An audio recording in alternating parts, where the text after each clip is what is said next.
Un marché nouveau mais un secteur d'avenir en Guadeloupe.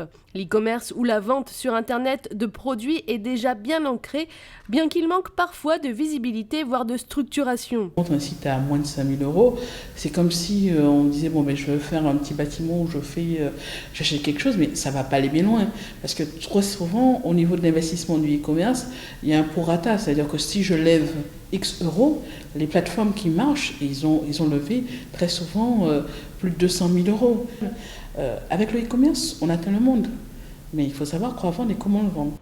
Les petits commerçants ont le flair et craignent déjà pour leur survie. Oui, ça me touche énormément parce qu'avant, jusqu'à vous en s'est posé la question, comment c'est-il que l'État n'a pas encore mis un veto dessus par rapport à ça, parce que les gens disent que c'est moins cher sur Internet. Certes, je l'avoue, c'est moins cher, mais d'un autre côté aussi, il ne faut pas oublier que nous, on a Internet, ils n'ont pas de charge, ils n'ont pas d'employés, ils n'ont rien. Et nous, dans les magasins, on a pas mal d'employés, on a le local, il faut payer, on a les salariés, tout ça. Ça nous nuit énormément même, énormément. Le e-commerce n'est pas fermé aux petits commerçants, bien au contraire, une passerelle est possible. Si on veut rester sur son territoire, vendre des vêtements, etc., il faut peut-être coupler des stratégies et se faire accompagner.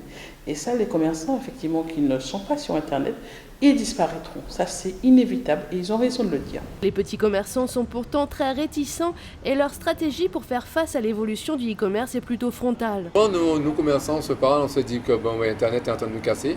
Et si on fait pas attention, et si on crie pas, si on fait pas monter ça jusqu'aux hommes politiques pour voir s'ils peuvent mettre un veto dessus, il faut voir dans 5 à 10 ans, il n'y aura plus de commerçants. Il n'y aura plus de commerçants, ça sera galère pour les jeunes qui arrivent et nous on peut plus de boulot, quoi.